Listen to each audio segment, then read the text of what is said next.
საღამომშვიდობის თბილისის დროით ზუსტად 7 საათი ეთერში აპოსტების მთავარი საინფორმაციო გამოშვება. მე ანა აშორდია ვარ, ახალამბებში ნახავთ. გამომტყუნებელი განაჩენი ტერორიზმის საქმეზე ალეკო ელისაშვილს 13 წლიანი პატიმრობა მიესაჯა. მსჯავრდებულის აღიარება და ბრალდების მხარის პოზიცია გიყვებით რამდენიმე წუთში. თბილისის ცენტრში 11 წლის წინ მომხდარი გახმაურებული მკვლელობა და პასუხისგებაში მიცემული ორი პირი. გიორგი კვარაცხელიას მკვლელობის საქმეზე ბრალდებულებს აღკვეთი ღონისძიების სახით პატიმრობა შეეფარდათ. შიგნით აქცია, გარეთ სანქცია. პროცესების რადიკალიზაციის ტრადიციული სცენარი ოპოზიციისგან და მმართველი გუნდის პოზიცია. რა შეხედავს ნიკა გვარამია გამოსავალს და რატომ ადანაშაულებს ქვეყნის ღალატში ქართული ოცნება ოპონენტებს. ახალგაზრდების ჩართულობის გაზრდა პოლიტიკურ პროცესებში და ქვეყნის მასშტაბით გამართული კონფერენციები. ქართული ოცნების თავმჯდომარე პარტიის ახალგაზრდული ორგანიზაციის თავმჯდომარეს და ბორდის წევრებს შეხვდა. რა საკითხები განიხილეს სამუშაო შეხვედრაზე. კერძო სექტორის მხარდამჭერი მმართველობით საქართველოს ევროპის საუკეთესო 20-შია. რა ინდიკატორებს ეფუძნება მსოფლიო ბანკის კვლევა, რომელსაც ჩენდლერის ინსტიტუტი აქვეყნებს.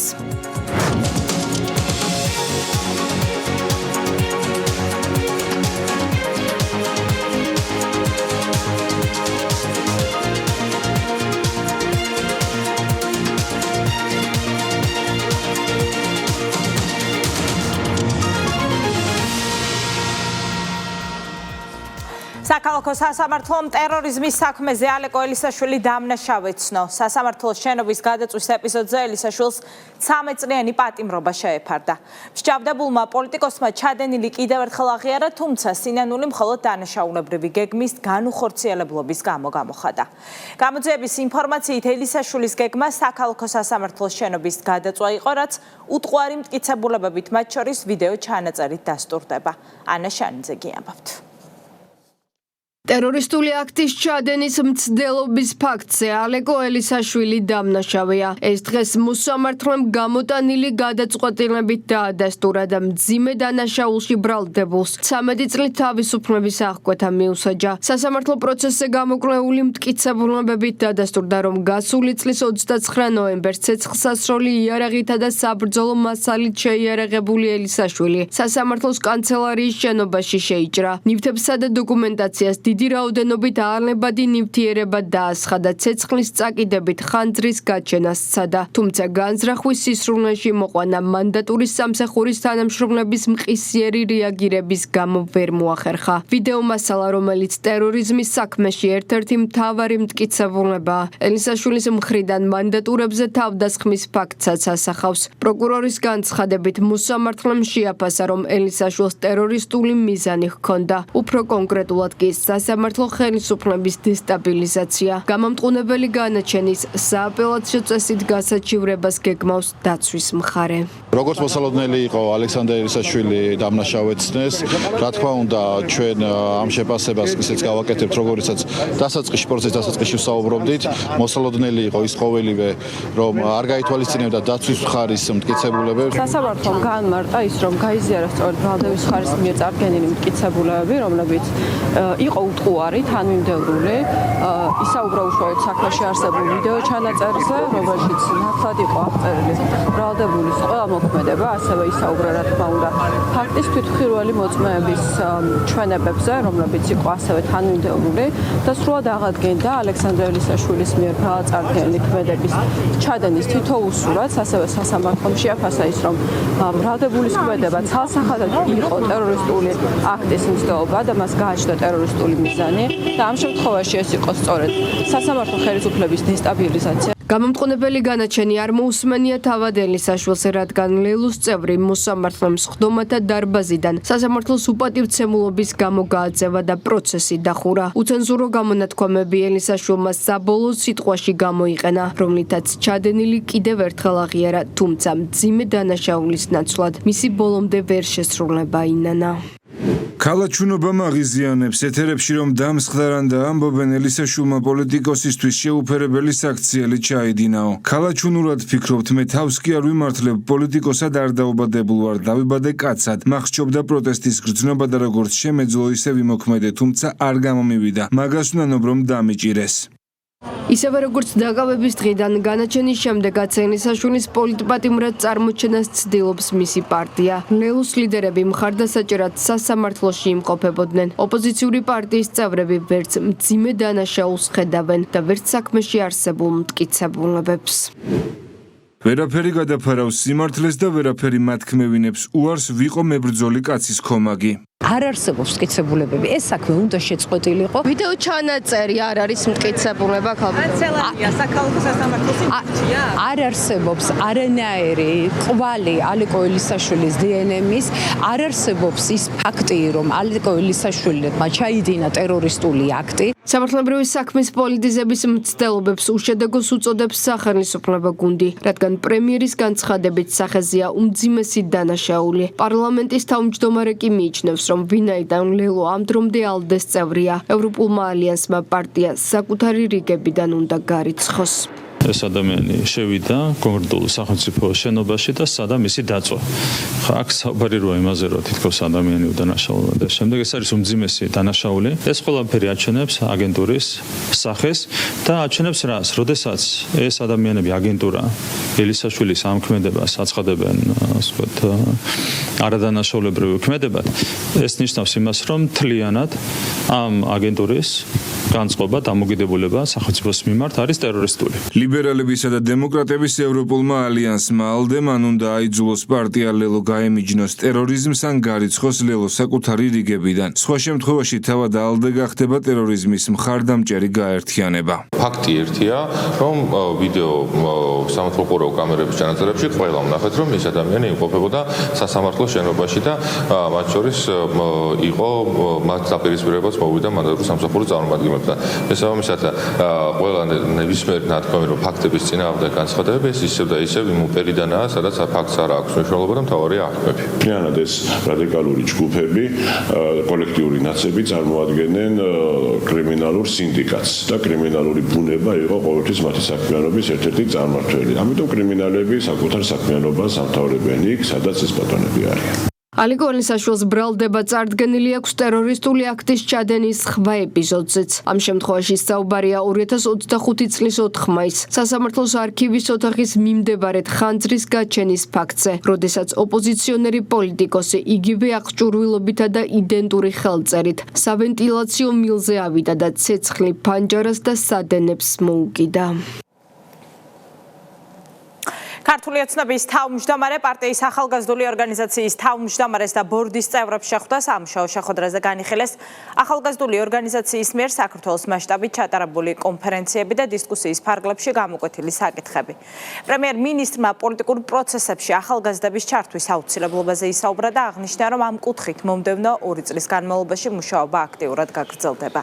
ქართული ოცნების ცენტრალურ ოფისში გამართულ შეხვედრას ესწრებოდა ვიცე-პრემიერი მამუკა მდინარეძე და მთავრობის ადმინისტრაციის ხელმძღვანელი ლევან ჟორჟოლიანი.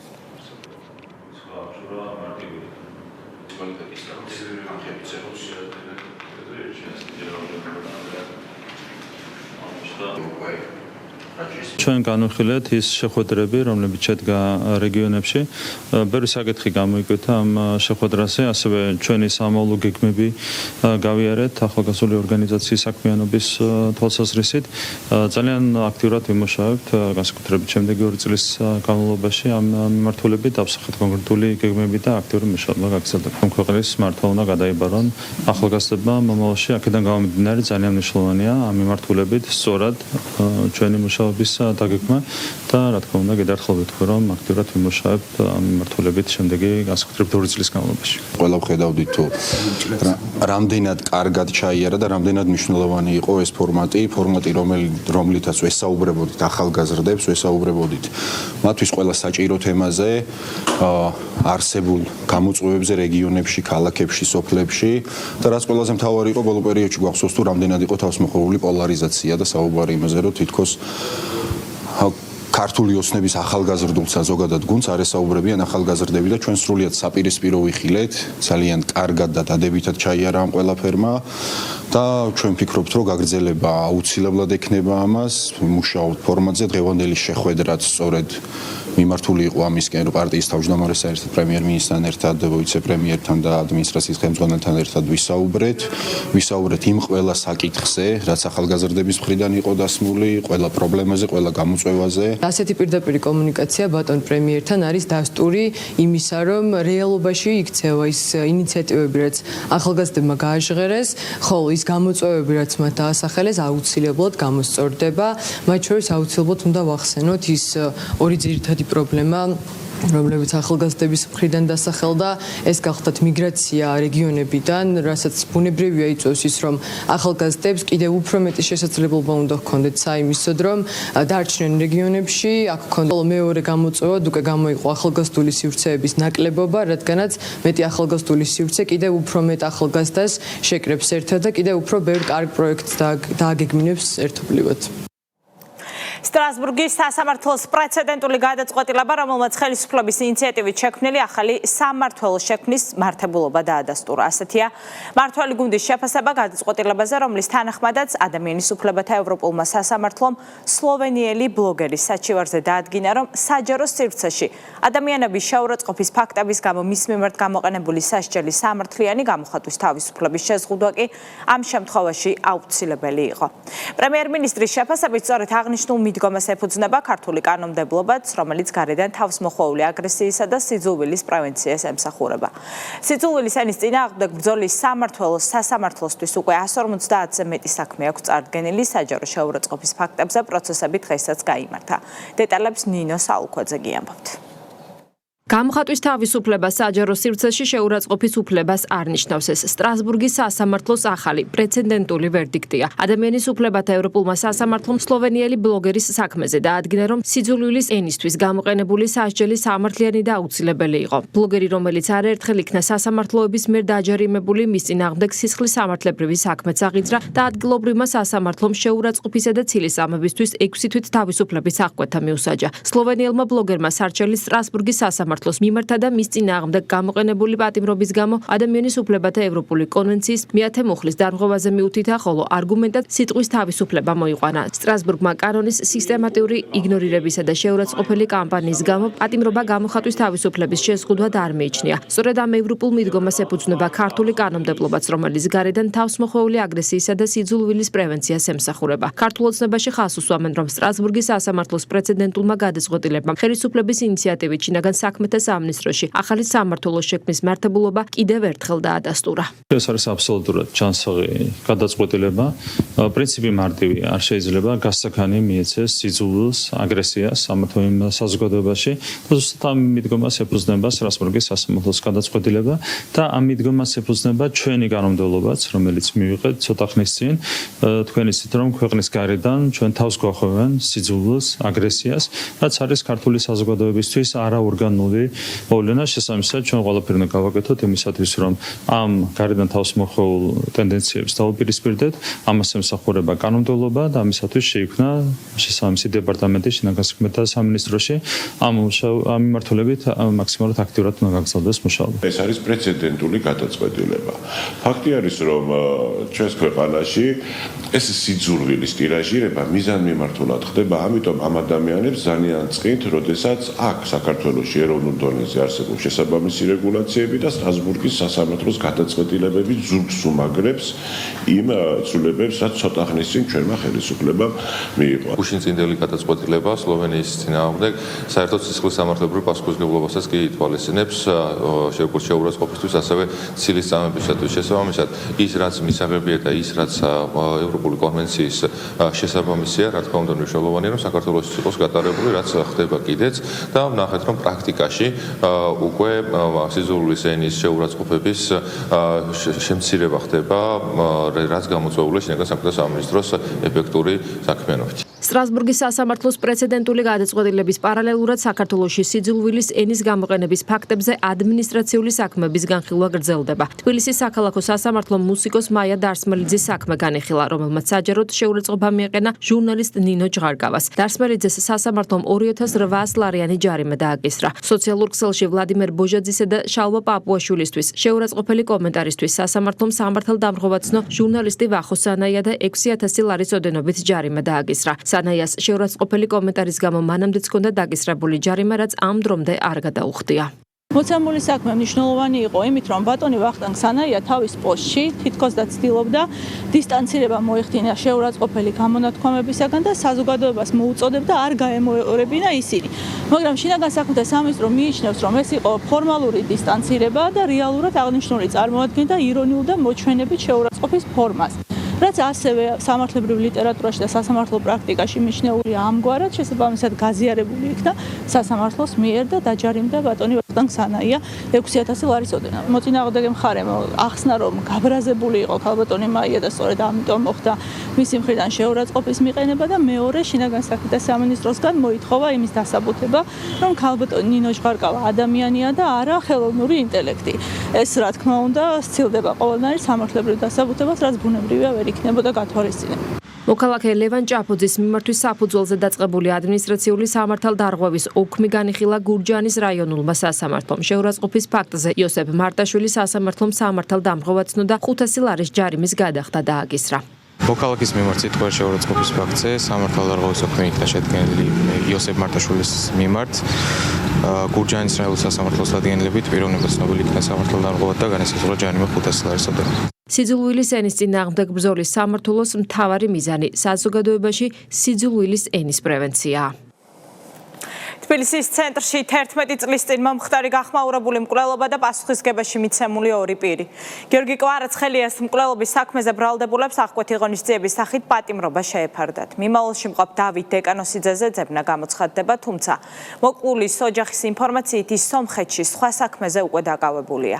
ბრალდებულები წარდგენილ ბრალს არ აღიარებენ, პროკურატურა კი საქმეში არსებულ უტყუარ მტკიცებულებებზე მიუთითებს, რომლითაც დასტურდება, რომ 2015 წელს თბილისის ცენტრში მომხდარი მკვლელობა სწორედ კაჭარავამ და დეკანოსიძემ ჩაიდინეს. ნანუკა წითელაშვილი გიამბობთ. გიორგი კვარაცხელიას მკვლელობის საქმეზე სასამართლომ ბრალდებულებს თორნიკე კაჭარავასა და დავით დეკანოსიძეს ორთვიანი წინასწარი პატიმრობა შეუფარდა. სხდომას არ ესწრებოდა კაჭარავა, რომელიც სხვა საქმეზე სასჯელს უკვე იხდის. დავით დეკანოსიძე კი მიმალვაშია, მასზე ძებნა გამოცხადდება. ბრალდებულები წარდგენილ ბრალს არ აღიარებენ. დაცვის მხარე ამტკიცებს, რომ ისინი გიორგი კვარაცხელიას მკვლელობაში არ მონაწილეობდნენ. ბრალდების ხარე ითხოვდა ჩემი დაცვის ქვეშ ყოფი პირის მიმართ ყველაზე მკაცრი აღკვეთის ღონისძიების სახის პატიმრობის გამოყენებას. რა თქმა უნდა, არ ვეთანხმებოდი აღნიშნულს. მე ჩემი დაცვის ქვეშ ყოფ პირთან არანაირი კონტაქტი არ მქონია. შესაბამისად, მე როგორც ადვოკატი გავეცანი სისხლის სამართლის საქმის მასალებს და ვერანაირი მტკიცებულება პირდაპირ კი არა ირიბიც ვერ ვიპოვნე, რაც დაადანაშაულებდა დავით დეკანოსიძეს აღნიშნული ბრალდების ჩადენას. იმედს ვიწოვებ, რომ ამ საქმეზე დადგება კანონიერი გადაწყვეტილება. პროკურატურის განცხადებით საქმეში თორნიკე კაჭარავასა და დავით დეკანოსიძის წინააღმდეგ არაერთი მტკიცებულება დევს, მათ შორის მოწმეთა ჩვენებები, ექსპერტიზის დასკვნები და საგამოძიებო მოქმედებების შედეგად მოპოვებული ჩანაწერები. შესაბამისად, ბრალდების მხარის მიერ მოპოვებული ფაქტობრივი მასალა ადასტურებს, რომ გიორგი კვარაცხელიას მკვლელობა დავით დეკანოსიძემ და თორნიკე კვარაცხელიამ განახორციელეს. სასამართლომ გაიზიარა ბრალდების მხარის დასაბუთება, რომ ორივე ბრალდებულის მხრიდან არსებობდა როგორც დანაშაულებრივი საქმიანობის გაგრძელების, ასევე მიმალვის და მტკიცებულებების განადგურების საფრთხე და ორივე ბრალდებულის მიმართ აღკვეთის ღონისძიების სახით პატიმრობა გამოიყენა. საქმეზე წარმოდგენილია როგორც მოწმეთა ჩვენებები, ასევე ექსპერტიზის დასკვნები და სხვადასხვა საგამოძიებო მოქმედებების შედეგად მოპოვებული ჩანაწერები. შესაბამისად, ბრალდების მხარის მიერ დადასტურებულია საფუძველი იმისა, რომ ბრალდებულებმა ჩაიდინეს სწორედ ბრალად წარდგენილი ქმედება. სასამართლოს გადაწყვეტილებით კმაყოფილია მოკლულის ოჯახი. ინგა მახარაძის თქმით, მათ ჰქონდათ მოლოდინი იმისა, რომ კაჭარავას და დეკანოსიძეს სასამართლო აღკვეთის ღონისძიების სახით პატიმრობა შეუფარდებდა. ამასთან კვარაცხელიას დედის ინფორმაციით მიმავლაში მყოფი ბრალდებული დავით დეკანოსიძე დაკავებულია სომხეთში, თუმცა სხვა სისხლის სამართლის საქმეზე. ბრალი წაუყენეს თორნიკე კაჭარავას, დაუსწრებლად დავით დეკანოსიძეს. აქ მინდა გავჩერდე და აღვნიშნო, რომ დავით დეკანოსიძე ოჯახის უტყუარი ინფორმაციით დაკავებულია სომხეთში.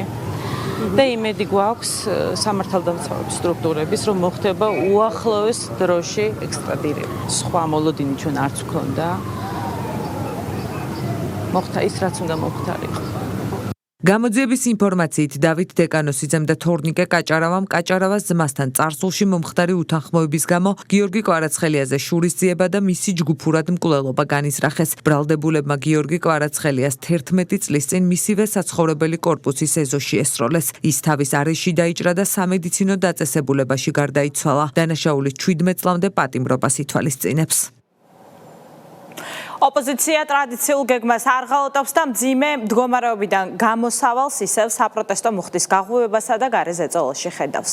შიგნით აქცია, გარეთ სანქცია, ასეთია ოპოზიციური სცენარი, რომლის შესახებაც ნიკა გვარამია სოციალურ ქსელში წერს. გარე დახმარებით პროცესების რადიკალიზაციის გეგმას ქვეყნის ღალატად განიხილავს მმართველი გუნდი ქართული ოცნება. ოპოზიციის მოღალატეობრივ პოლიტიკაზე მიუთითებს, რაც მათივე შეფასებით ამყარებს სარჩელს, რომელიც საკონსტიტუციო სასამართლოშია შეტანილი. საუმე გობრონიძე კი ამბობთ. ერთხელ უკვე ნაცადი და უშედეგო სტრატეგიით, თუმცა იმავე ენთუზიაზმით და იდენტური ტექსტით ნიკა გვარამია ოპოზიციისთვის მორიგ სამოტივაციო წერილს საკუთარ Facebook გვერდზე აქვეყნებს. გვარამიამ ისევე როგორც 1 წლის წინ ფსონი ისევ საპროტესტო აქციებსა და სანქციებზე დადო. შიგნით აქცია, გარეთ სანქცია. თუ ამ სტრატეგიამ გასულ წელს ვერ გაამართლა, ახლა რა აძლევს ნიკა გვარამიას იმის თქმის საფუძველს, რომ შედეგიანი იქნება. ეს ოპოზიციონერ პოლიტიკოს აღარ დაუკონკრეტებია. ოპოზიციის სტრატეგია გაცხადებულია, შიგნით აქცია, გარეთ სანქცია, ალტერნატივა, ერთიანობა და ალტერნატივა უმნიშვნელოვანესი და გადამწყვეტია. ერთიანობისკენ მოწოდების მიუხედავად ოპოზიციამ ვერც გასულ წელს და ვერც დღეს საერთო პოლიტიკური ფრონტის შექმნა ვერ შეძლო. საჯაროდ ამბობენ, რომ საკუთარი დღის წესრიგით მუშაობენ. ლელოში თქვეს, რომ დამოუკიდებელი პოლიტიკური სტრატეგია აქვთ, თუმცა მათი გზავნილებიც საბოლოოდ ისევ ნიკა გვარამიას მიერ გაჟღერებულ სცენარამდე მიდის.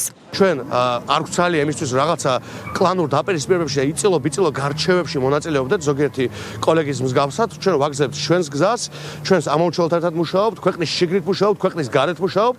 პრემიერ-მინისტრის განცხადებით ოპოზიციის მოღალატეობრივ საქმიანობას საზოგადოებამ უკვე გასცა პოლიტიკური პასუხი არჩევნებზე, თუმცა ირაკლი კობახიძის თქმით, ოპონენტების დანაშაულებრივ ქმედებებს აუცილებელია სამართლებრივი პასუხიც გაეცეს. მთავრობის მეთაური აღნიშნავს, რომ სწორედ ნიკა გვარამიას მიერ გაკეთებული მსგავსი განცხადებები ამყარებს მმართველი გუნდის სარჩელს, რომელიც კონკრეტული პოლიტიკური ძალების წინააღმდეგ საკონსტიტუციო სასამართლოშია შეტანილი.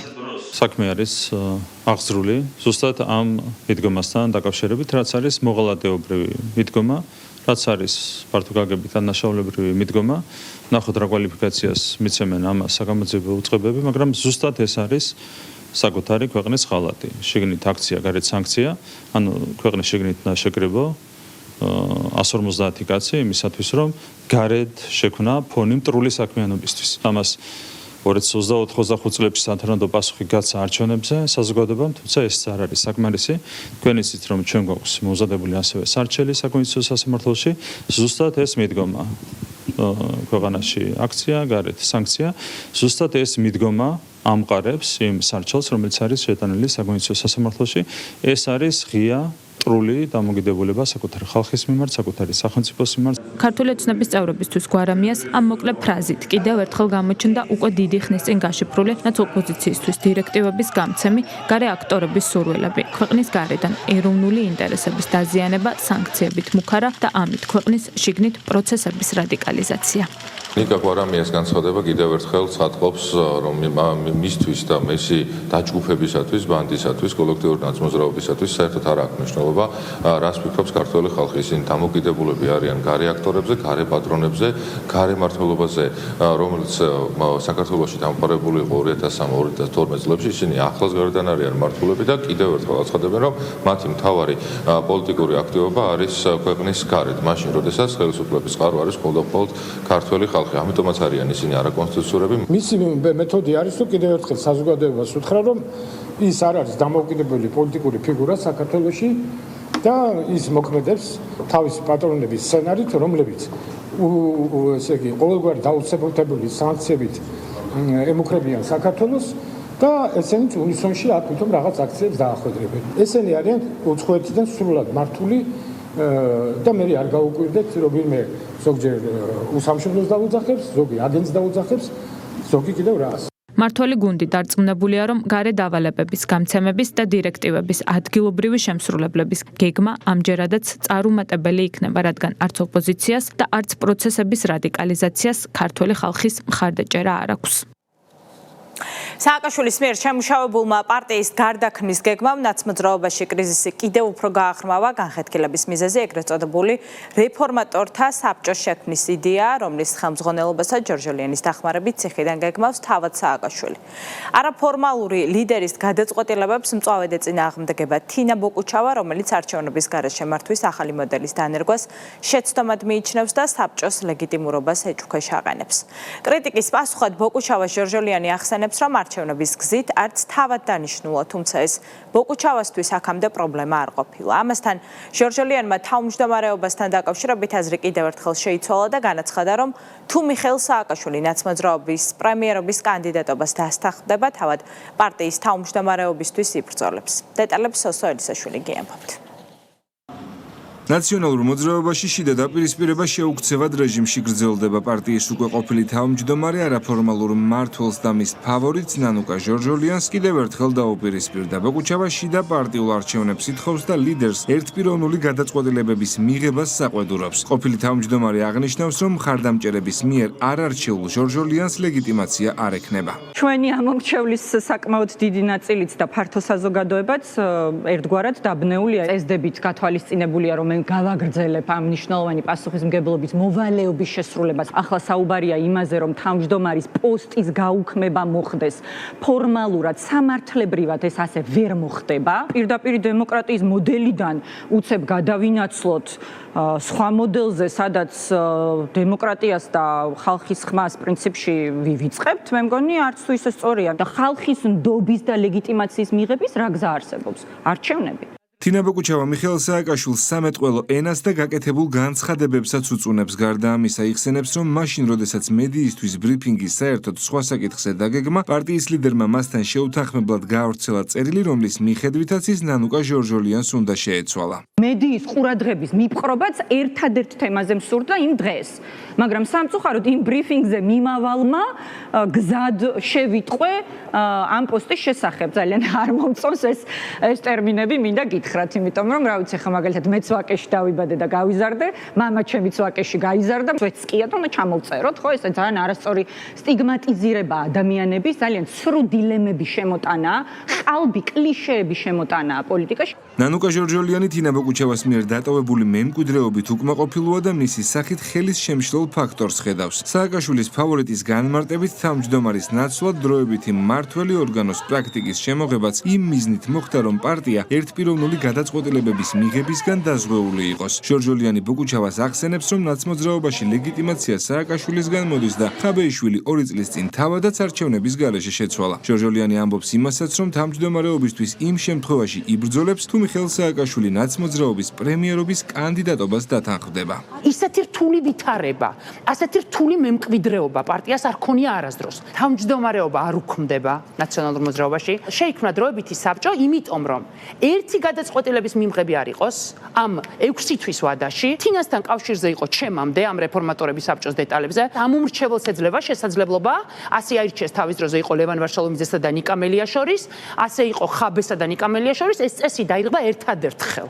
როდესაც თინა გახდა თავმჯდომარე, იმ შემთხვევაში დავთანხმდები, თუ მიხეილ სააკაშვილი იტყვის, რომ ის იქნება პრემიერობის კანდიდატი. ნაცმოძრაობის მომავალმა ლიდერმა პარტიას საქმიანობის გარდა ალიანსში გაწევრიანების იდეაც დაუწუნა. მისი თქმით, გაერთიანება მხოლოდ მიხეილ სააკაშვილის გარშემო ისეთ პლატფორმაზე უნდა მოხდეს, სადაც მას შეურაცხყოფას აღარ მიაყენებენ. ალიანსი ჩემთვის სხვა პრობლემაა, რაზეც ახლა არ შევალ. ჩემთვის ეს სხვა ადამიანის ალიანსია, დესტრუქციული ალიანსია, როდესაც კოალიციის მთავარი ფორმატი არის განცხადებების კეთება და ძირითადად პოლიტიკური შენი მოკავშირის გინება, ეს არის სხვა ფორმატი. ჩვენ ამ ფორმატს არავის არ ვთავაზობთ. ჩვენ ვთავაზობთ საქმიან კოალიციას. ნაციონალურ მოძრაობაში განმარტავენ, რომ მათი ლიდერი მიხეილ სააკაშვილია და შესაბამისად პარტიაც მხოლოდ მის გარშემოა გაერთიანებული.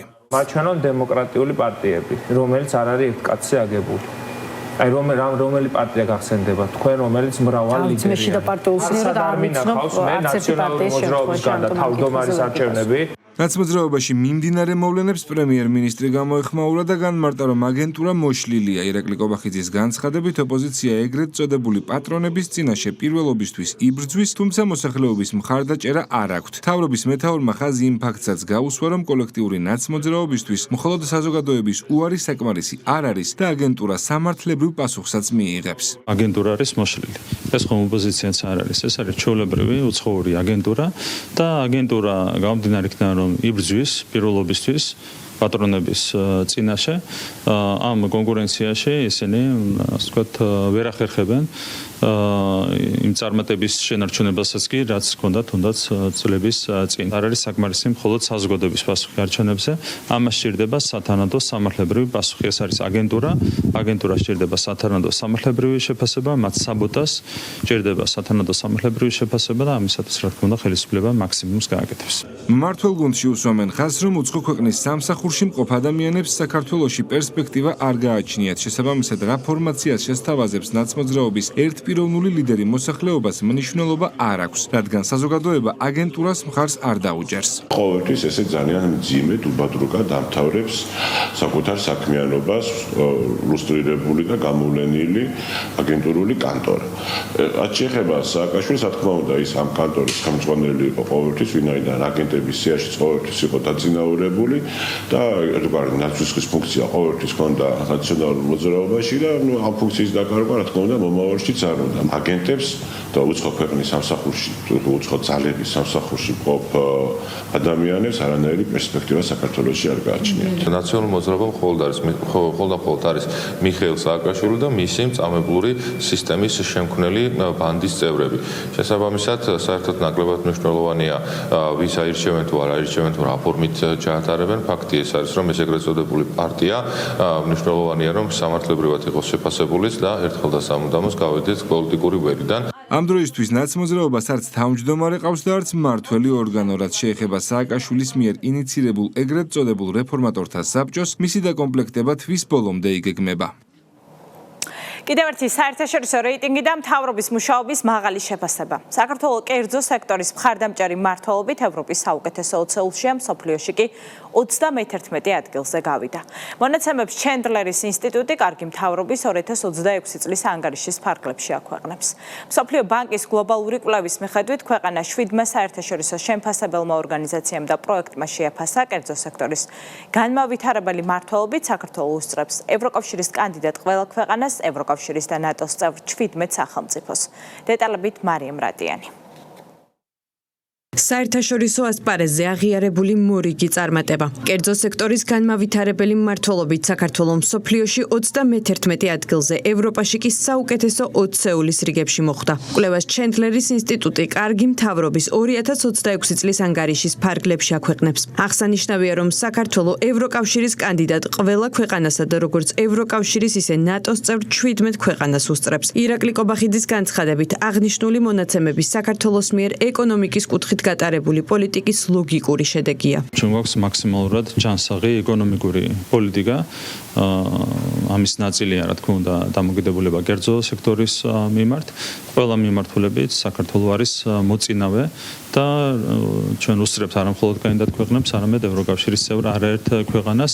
ყველა ეკონომიკური პარამეტრიც, რაც დაკავშირებულია ქვეყნის ეკონომიკურ პროგრესთან, აქედან გამომდინარე ეს რეიტინგი არის აბსოლუტურად ლოგიკური. მსოფლიო ბანკის პროექტის გლობალური მმართველობის ინდიკატორების მიერ წარმოებული კვლევის მიხედვით საქართველოს ისეთ წამყვან სახელმწიფოებს უსწრებს, როგორებიც იტალია, ესპანეთი, პორტუგალია და სხვა განვითარებული ქვეყნებია. მარეგულირებელი მმართველობის ინდიკატორი განსაზღვრავს მთავრობის უნარს შეიმუშავოს და განახორციელოს გონივრული პოლიტიკა და რეგულაციები, რომლებიც ხელს კერძო სექტორის განვითარებას შეუწყობს. ქვეყანაში არის მინიმალური ბიუროკრატია, ქვეყანას გააჩნია ერთ-ერთი ყველაზე დაბალი საგადასახადო ტვირთი და ზოგადად ეფექტიანი მარეგულირებელი ჩარჩო, რა თქმა უნდა, ყოველივე ზემოაღნიშნული გავლენას ახდენს ბიზნეს სექტორის შედეგებზე და შედეგებიც საკმაოდ შთამბეჭდავია, რეკორდულია ფაქტობრივად ყველა მიმართულება ბიზნეს სექტორის, როგორც გამოშვების მიმართულება, ასევე ბიზნეს სექტორის ბრუნვის მაჩვენებლები.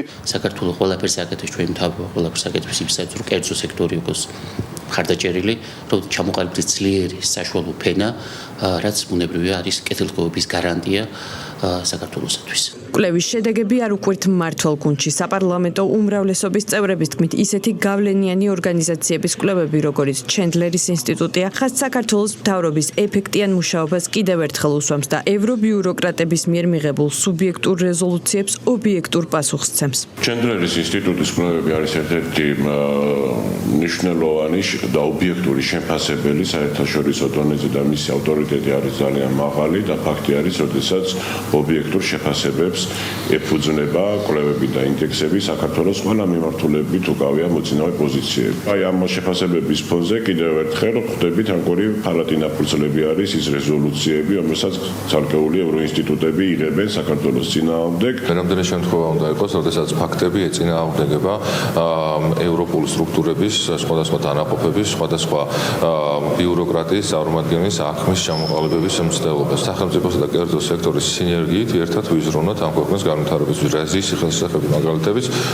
არა მხოლოდ ქართული სტატისტიკური სამსახურების მხრიდან არის დადასტურებული, არამედ ამ ყველაფერზე საუბრობს საერთაშორისო მაღალი რეიტინგის მქონე შესაბამისი სტრუქტურებიც. სწორედ ეს არის დამსახურება იმ პოლიტიკისა, მათ შორის ეკონომიკური პოლიტიკისა, რომელსაც საქართველოს ხელისუფლება აწარმოებს. ამიტომ ესეთი შეფასებები ჩვენთვის არ არის ნამდვილად გასაკვირი, პირიქით მისასალმებელია. გლობალური კვლევის ფარგლებში საქართველოს 7-მა გავლენიანმა საერთაშორისო ორგანიზაციამ და პროექტმა შეაფასა. მათ შორისაა ისეთი სანდო ინსტიტუტები, როგორც გერმანული პეტრელმანის ტრანსფორმაციის ინდექსი, ბრიტანული ეკონომისტ ინტელიგენს იუნიტი თუ ამერიკული ჰერიტეჯ ფაუნდეიშენის ეკონომიკის თავისუფლების ინდექსია. საქართველოს საპარლამენტო დელეგაცია ფრანკოფონიის საპარლამენტო ასამბლეის 51 ყოველწლიურ სესიაში მონაწილეობს. დელეგაციის წევრებმა მონაწილეობა მიიღეს პოლიტიკურ საკითხთა კომიტეტის ხდომაში. სესიაში ქართული დელეგაციის მონაწილეობის მნიშვნელობაზე ისაუბრა საგარეო ურთიერთობათა კომიტეტის თავმჯდომარემ ნიკოლოზ სამხარაძემ. ხაზი გაუსვა არაღიარების პოლიტიკის მნიშვნელობას. ჩვენთვის ეს ფორმატი მნიშვნელოვანია იქიდან გამომდინარე, რომ აქ გვაქვს შესაძლებლობა შევხვდეთ იმ ქვეყნებს, რომლებიც გეოგრაფიულად საქართველოსგან დაშორებით არიან და მათთან არ გვაქვს ასეთი აქტიური დიპლომატიური კომუნიკაცია. გონდა გამოსვლა, ბატონ გიორგი კახიანს გონდა გამოსვლა, სადაც მან ისაუბრა ოკუპაციიდან მომდინარე სამთხეებზე, ისაუბრა იმ ადამიანების ბედზე, რომლებიც ოკუპაციის გამო ვერ ბრუნდებიან საკუთარ სახლებში. გონდა საუბარი ასევე იმ ნაბიჯებზე, რომელიც ქვეყანამ გადადგა სუვერენიტეტის გამტკიცების გზაზე და ასევე ეკონომიკური პროგრესი, რომელიც ბოლო 5 წლის განმავლობაში ჩვენ გვაქვს. საგარეო საქმეთა მინისტრმა ჩინეთის ელჩთან გამოსამშვიდობებელი შეხვედრა გამართა. მხარებმა საქართველოს ჩინეთის ურთიერთობებზე და ბოლო წლებში მიღწეულ პროგრესზე ისაუბრეს. მაკა ბოჭორიშვილმა დიპლომატს ორ ქვეყანას შორის ურთიერთობების განვითარებაში შეტანილი წვლილისთვის მადლობა გადაუხადა და მომავალ საქმიანობაში წარმატებები უსურვა.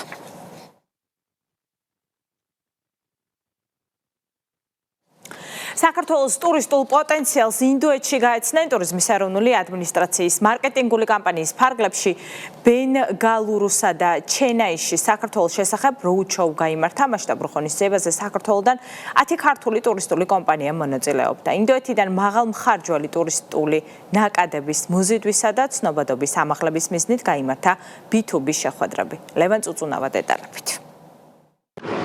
საქართველოს ტურისტულ პოტენციალს ინდოეთში ქვეყნის უმსხვილეს ქალაქებში გაეცნენ. როუდ-შოუები ჩვენი ქვეყნის შესახებ ამჯერად ბენგალურუსა და ჩენაიში ტურიზმის ეროვნული ადმინისტრაციის მარკეტინგული კამპანიის ფარგლებში ჩატარდა. პრეზენტაციებში 10 ქართული ტურისტული კომპანია მონაწილეობდა. ტურიზმის ეროვნული ადმინისტრაციის ხელმძღვანელი ამბობს, რომ ინდოეთი საქართველოსთვის სტრატეგიულად მნიშვნელოვანი ბაზარია და წლის განმავლობაში არაერთი საინტერესო ღონისძიებაა დაგეგმილი. წლის განმავლობაში არაერთი ღონისძიება გვაქვს, რომელიც ერთის მხრივ ინდოეთში გაიმართება და მეორეს მხრივ ინდოეთიდან საქართველოში ჩამოყავს როგორც ინფლუენსერები, ისე საინფორმაციო ტურებზე ტურისტული კომპანიები იმისთვის, რომ ქართულ კერძო სექტორს ხელი შევუწყოთ ბიზნეს კონტაქტების დამყარებაში. ასეთი როუდ-შოუები, როცა ტარდება სხვადასხვა ქალაქში, სხვადასხვა შტატში, ეს კიდევ უფრო დიდ ინტერესს იწვევს, კიდევ უფრო დიდი გამოხმაურება აქვს, ვინაიდან ჩავდივართ იმ ქალაქებში და იმ შტატებში, სადაც მოსახლეობა ათობით მილიონია და ბუნებრივია, როცა მიდათ შენი პროდუქცია ადრე ადგილზე ეს უფრო დიდი ინტერესს და დიდ გამოხმაურებას იწვევს.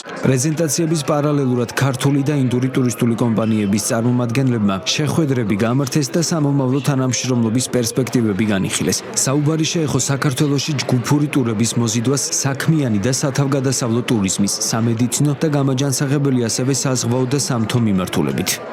საინტერესო შეხვედრები ქონდა მნიშვნელოვან პარტნიორებს შევხვდით. ვთვლი რომ საქართველოს მიმართ დაინტერესება უფრო და უფრო გაიზრდება, გავზრდით ცნობადობას.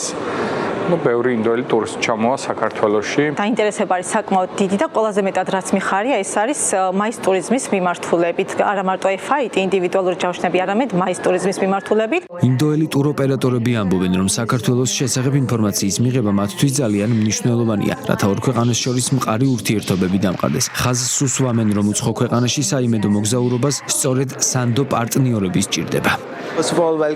ჩვენთვის ძალიან მნიშვნელოვანია საქართველოს შესახებ ინფორმაციის მიღება, ინდოეთსა და საქართველოს შორის მყარი ურთიერთობების დამყარება, პარტნიორების დახმარებით, საქართველოს როგორც ტურისტული მიმართულების შეთავაზება მოგზაურებისთვის ბევრად უფრო მარტივი და ეფექტური ხდება. სანდო პარტნიორების ყოლა ჩვენს კლიენტებს ეხმარება ის იამოვნონ დასვენებით და იდეალური შვებულება გაატარონ საქართველოში. ასე რომ ეს ღონისძიებები უაღრესად მნიშვნელოვანია, ვცდილობთ დავამყაროთ კარგი ურთიერთობები და შევიძინოთ ახალი კონტაქტები საქართველოს პოპულარიზაციისთვის.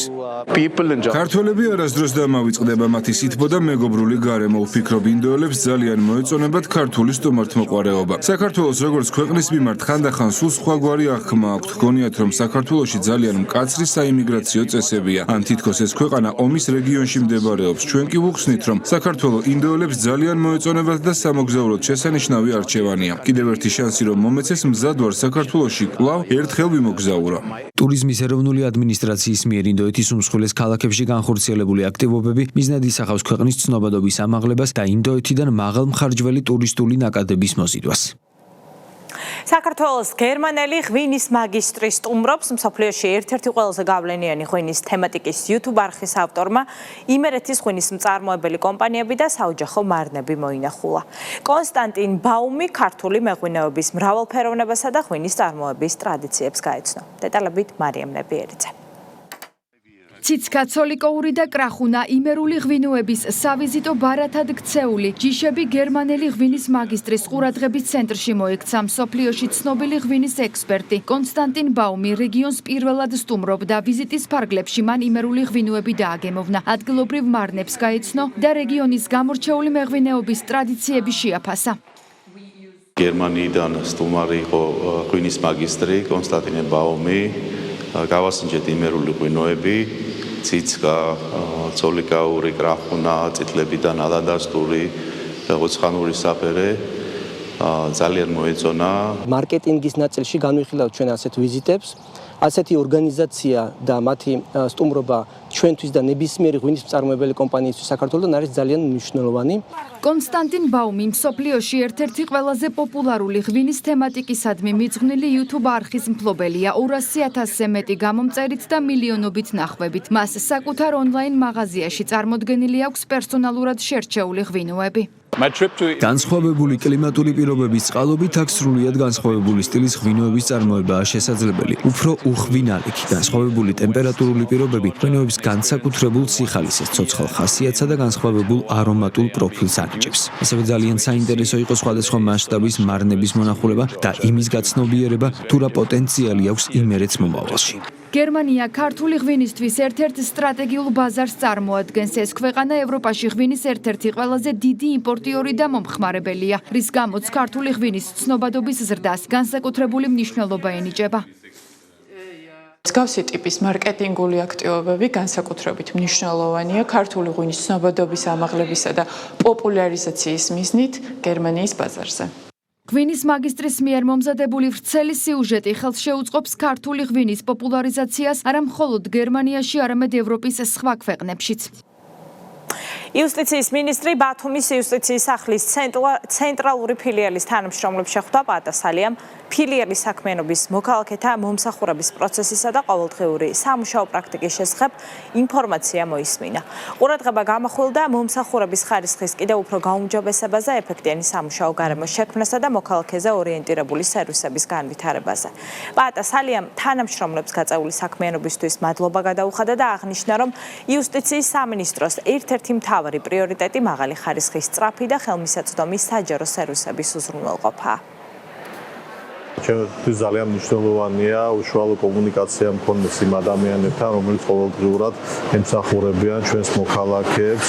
დღეს ვისაუბრეთ პროფესიულ განვითარებასთან, პროფესიულ საქმიანობასთან დაკავშირებით არსებულ საკითხებზე, გამოწვევებზე და იმ პრობლემატიკაზე, რომელიც არსებობს ამ მიმართულებით. გავეცანით ინფრასტრუქტურას, ასევე შევხვდით თანამშრომლებს, დეტალურად გავიარეთ ის საჭიროებები, რომელიც აწუხებს როგორც მომხმარებელს, ისე თანამშრომელს. ბუნებრივია ასეთ შეხვედრებს აქვს განსაკუთრებული მნიშვნელობა, რადგან ასეთი კომუნიკაციის ფარგლებში ზუსტად ხდება იმ საკითხების განსაზღვრა, რომელთა სწრაფად გადაწყვეტაც ყოველთვის აისახება პირდაპირ სერვისის გაცემის პროცესზე. ეს იყო პოზიტივი საინფორმაციო გამოშვება 7 საათზე, მეორე შაბათამდე გემშვიდობით ნახვამდის.